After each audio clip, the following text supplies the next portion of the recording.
اللہ اللہ اللہ اللہ اللہ۔ السلام علیکم ورحمۃ اللہ وبرکاتہ۔ وعلیکم السلام ورحمۃ اللہ وبرکاتہ۔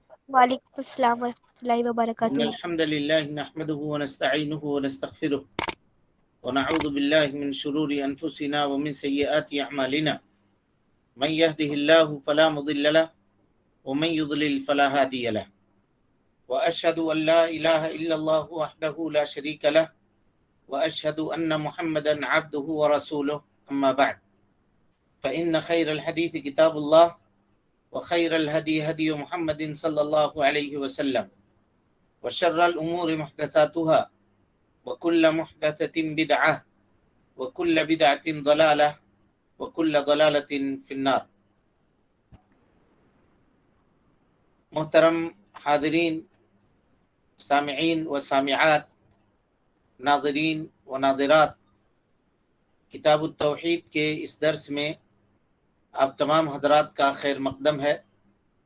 اللہ رب العالمین ہمارے اور آپ کے مل بیٹھنے کو قبول فرمائے، علم دین، علم نافع سیکھنے، اس کے مطابق عمل کرنے، اس کی دعوت عام کرنے اور اس راستے میں آنے والی مصیبتوں کے اوپر اللہ رب العالمین ہمیں اور آپ کو صبر کی توفیق نصیب فرمائے۔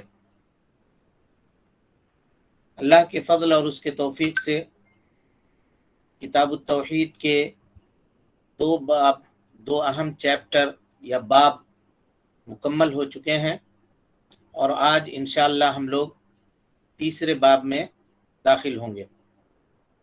اس باب میں یا اس باب کا جو ہیڈنگ ہے وہ کل پڑھا گیا تھا، باب من حقق التوحید دخل الجنت بغیر حساب۔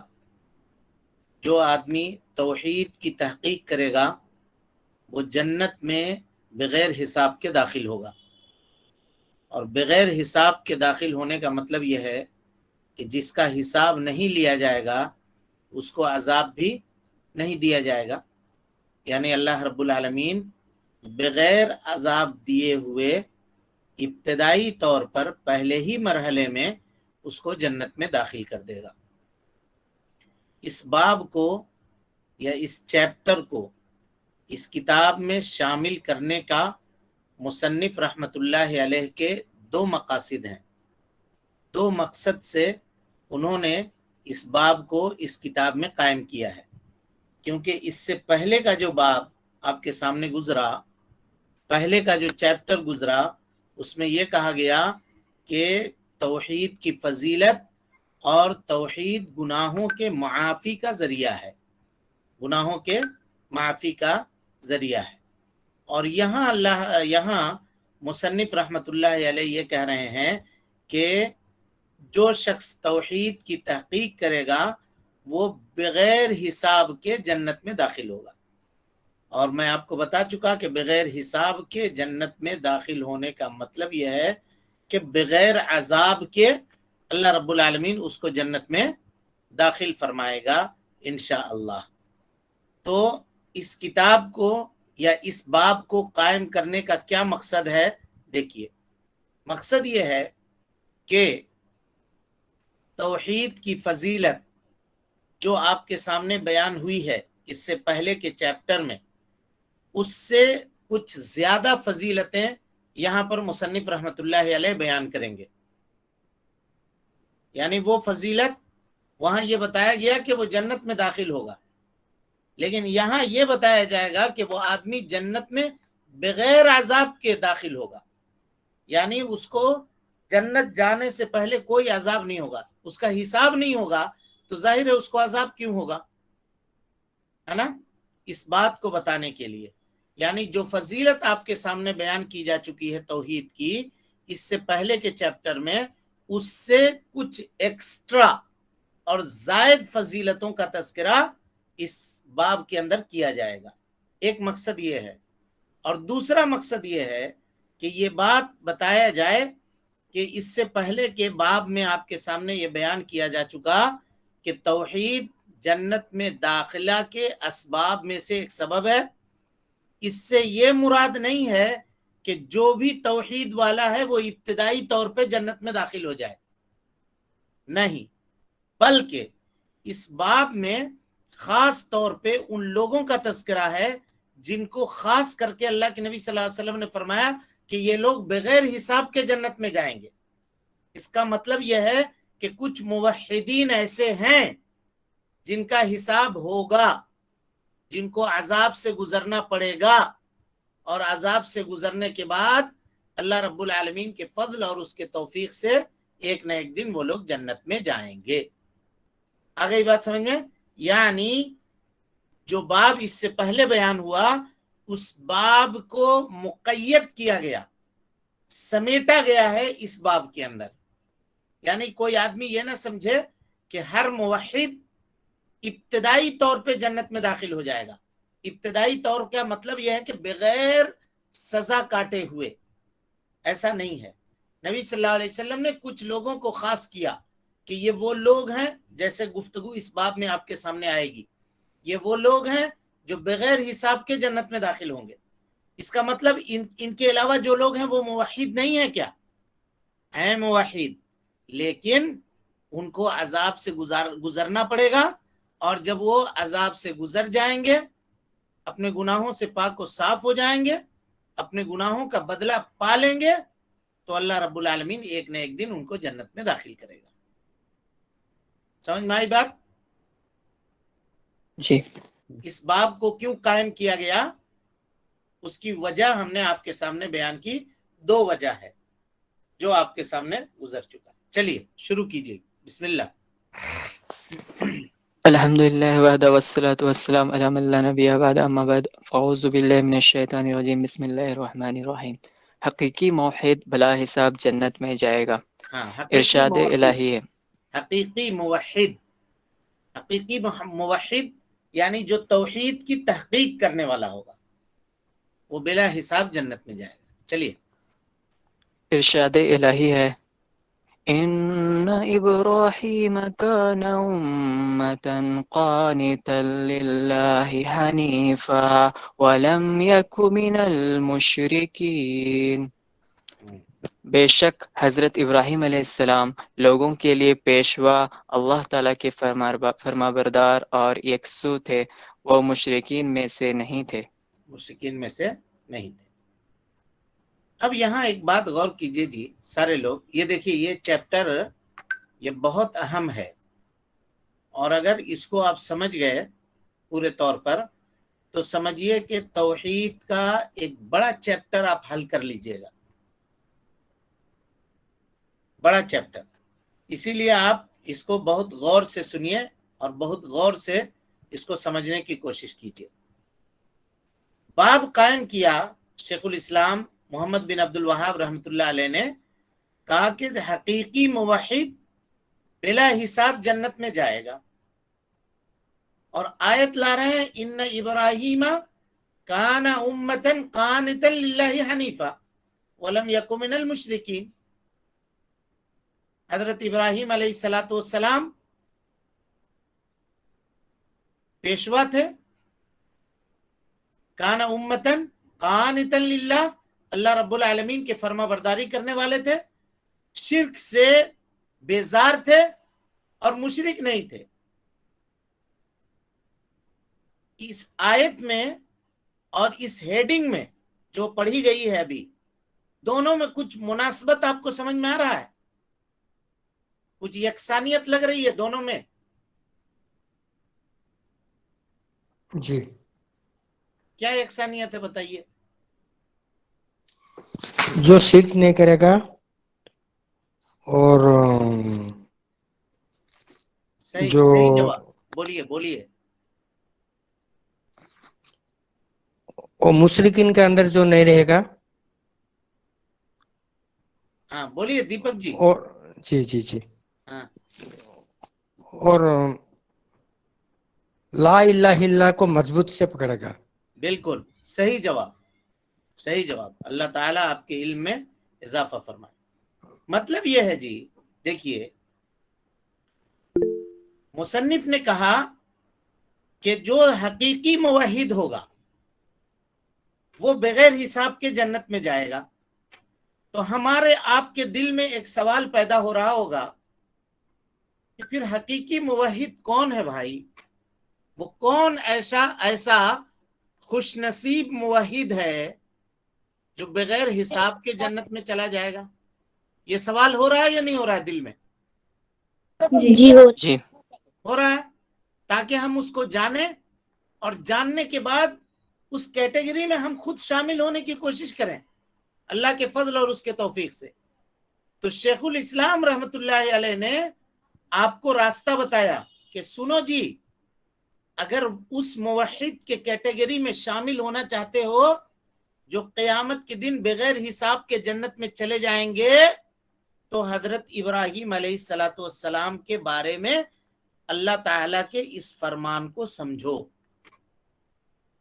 یہی پہ توحید کے تحقیق اور حقیقی موحد ہونے کا منتر مل جائے گا. یہیں پہ تم اس سارے چیزوں کو سمجھ جاؤ گے جس کو اپنی زندگی کے اندر تم نافذ کر کے حقیقی موحد بن سکتے ہو. آ گئی بات سمجھ میں؟ آیت میں اور ہیڈنگ میں دونوں میں کیا مناسبت ہے، سمجھ میں آ گیا؟ جی جی. اب آئیے، اللہ تعالی نے حضرت ابراہیم علیہ السلام کی تعریف فرمائی اس عظیم آیت کے اندر. اور کیا تعریف کی؟ کہا ان ابراہیم کان امہ. امت کے معنی اردو میں ترجمہ کیا گیا پیشوا. اور پیشوا کے معنی جی گواہ. پیشوا معنی جی لیڈر. پیشوا معنی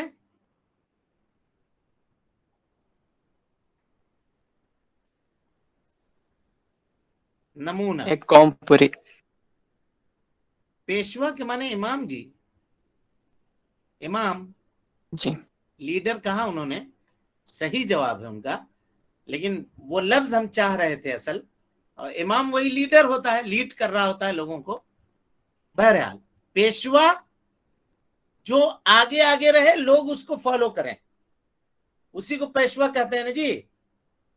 اور اسی سے امام صاحب کو جو نماز پڑھاتے ہیں اس کو کیا کہتے ہیں؟ پیش امام کہتے ہیں کہ نہیں؟ کہتے ہیں. ہاں، پیش امام. تو آپ کے مسجد کے پیش امام کون ہے؟ تو پیش امام کچھ ہوتا نہیں ہے، بس ایک چیز ہے، چونکہ وہ پیش ہوتے ہیں یعنی آگے ہوتے ہیں، تو اسی لیے ان کا نام ہو گیا پیش امام. پیش امام کے کھڑے ہونے کی جگہ کہاں ہے مسجد میں؟ یا یہ ہمارے مسجد کے پیش امام ہیں لوگ کہتے ہیں. بہرحال وہی پیشوا.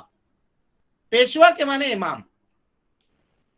امام بننے کے لیے اس امت میں جی 2 شرط کا پایا جانا ضروری ہے. دیکھیے، توحید کی تحقیق کی بات چل رہی ہے، کہیں ادھر ادھر بات کو گھمائیے گا نہیں.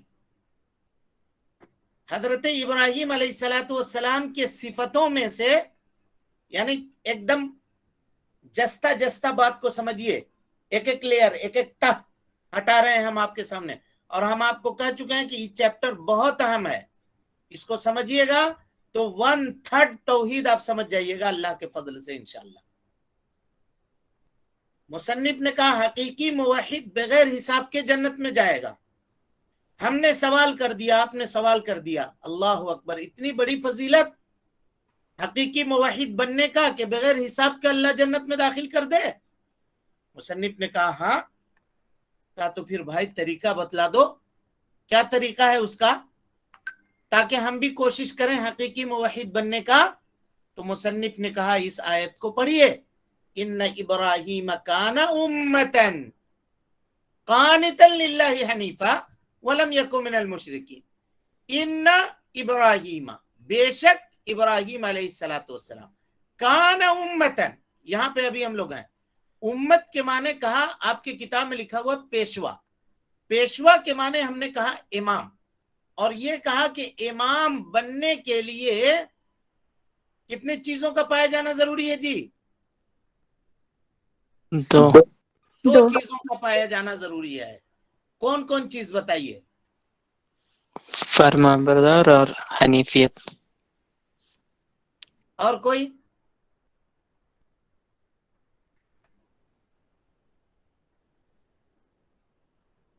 ہاں سچے بولیے. ہونا اور ایمان کا پختہ تقوی اختیار کرنا.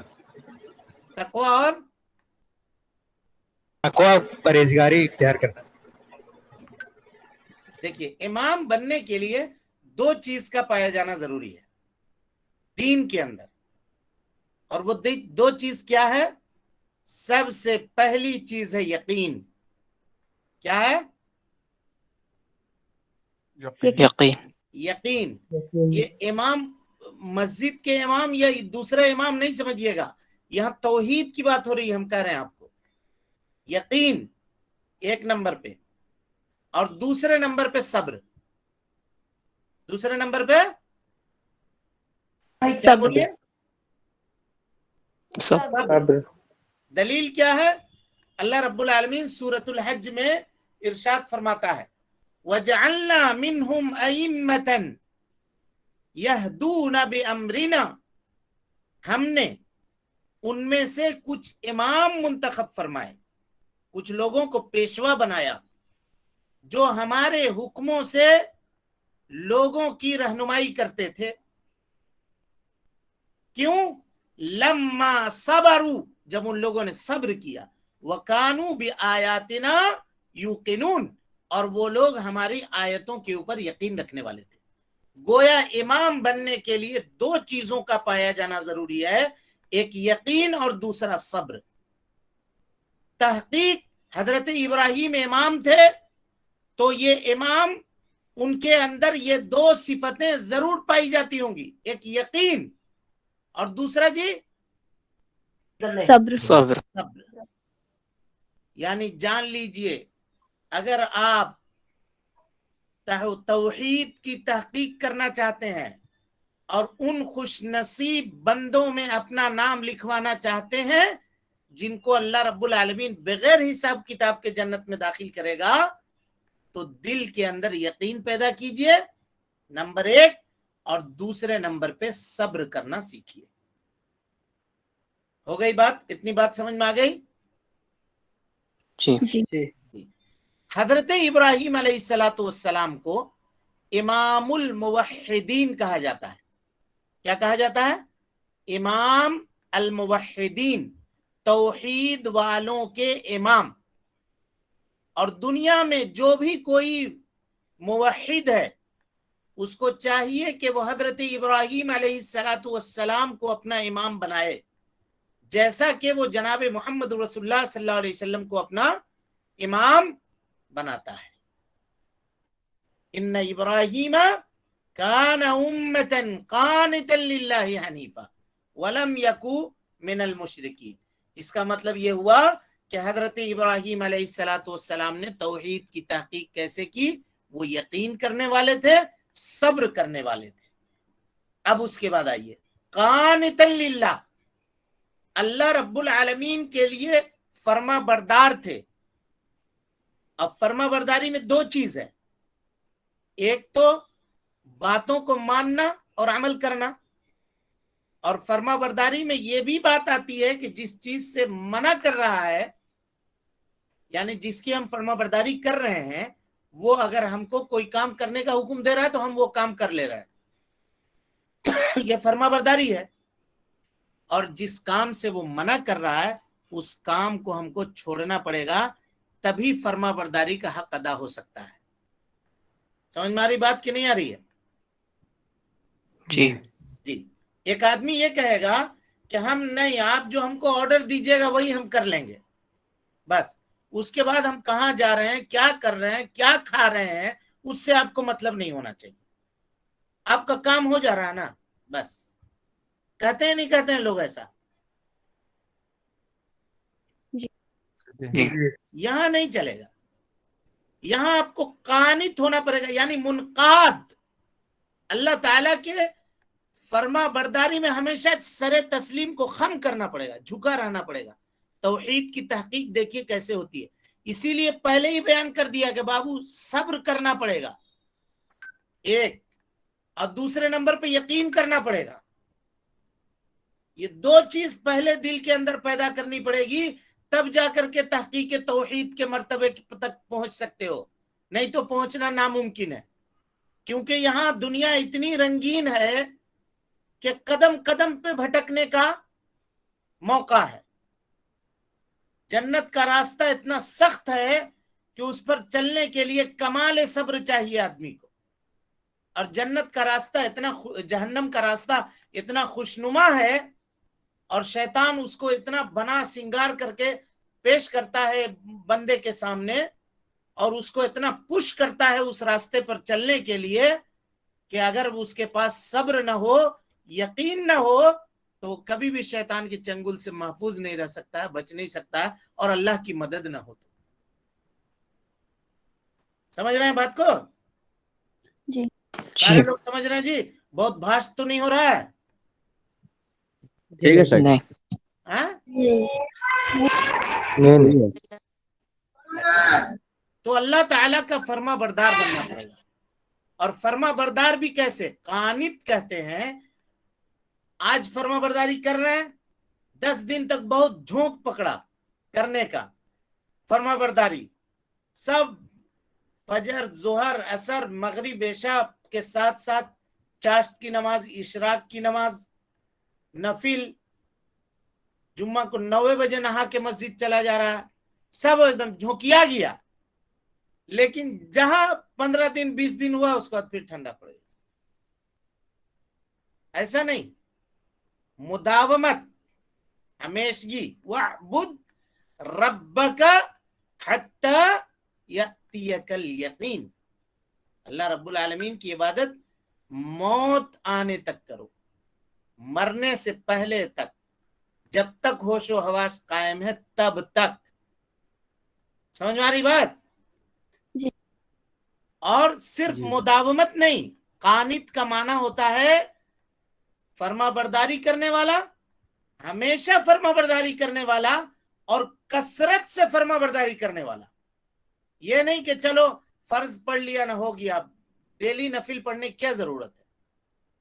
چلو نفل نماز میں تو چھوٹ ہے, اگر اللہ تعالیٰ چاہے گا, اگر بندہ پڑھتا ہے تو چلیے ثواب ملے گا, نہیں پڑھتا ہے تو گناہ بھی نہیں ملے گا, چلو نہیں پڑھیں گے ہم. ایسا بھی نہیں. یہ تحقیق کی بات چل رہی ہے, توحید کے تحقیق کی بات. ٹھیک ہے؟ اور اسی طریقے سے اللہ رب العالمین نے حضرت ابراہیم علیہ السلام کو کہا کہ حضرت ابراہیم علیہ السلام حنیفہ تھے. حنیفہ کا کیا مطلب ہے جی؟ خالص, شرک سے بیزار تھے, شرک سے مائل تھے, ہے نا, اور توحید کے طرف متوجہ ہونے والے تھے, گناہ کے کاموں کو چھوڑنے والے تھے, اور اللہ رب العالمین کی اطاعت اور فرما برداری کی طرف جانے والے تھے. یہ حنیفہ کا معنی ہوا. وَلَمْ يَكُ مِنَ الْمُشْرِكِينَ, اور حضرت ابراہیم علیہ السلام مشرک بھی نہیں تھے. یہ توحید کی تحقیق ہوئی. اگر ایسا توحید آپ لے کر کے آتے ہیں جس میں یقین ہو, جس میں صبر ہو, اور جس میں اللہ رب العالمین کے تمام کاموں کے کرنے کا جس کا اللہ نے حکم دیا ہے اس کو آپ کر رہے ہوں, اور جن کاموں کے چھوڑنے کا, تمام کاموں کے چھوڑنے کا جو اللہ رب العالمین نے حکم دیا ہے اس کو آپ چھوڑ رہے ہوں, ہے نا, تب سمجھیے, اور شرک سے بیزار ہوں, گناہوں سے آپ کو خوف آتا ہو, ڈر لگتا ہو, معصیت اور نافرمانی کے کاموں سے دل کے اندر نفرت ہو, اور اطاعت اور فرما برداری میں مزہ آتا ہو, اللہ رب العالمین کی عبادت کر کے دل کے اندر خوشی محسوس ہوتی ہو, اگر یہ تمام صفتیں آپ کی زندگی کے اندر دل کے اندر پائی جاتی ہیں, تو یہی وہ راستہ ہے جس کے ذریعے سے ایک بندہ مومن توحید کی تحقیق کرتا ہے, توحید کی تحقیق کرتا ہے. اب یہاں پہ دیکھیے, اللہ رب العالمین نے حضرت ابراہیم علیہ السلام کو 3 صفتوں سے متصف کیا. کتنے صفتوں سے؟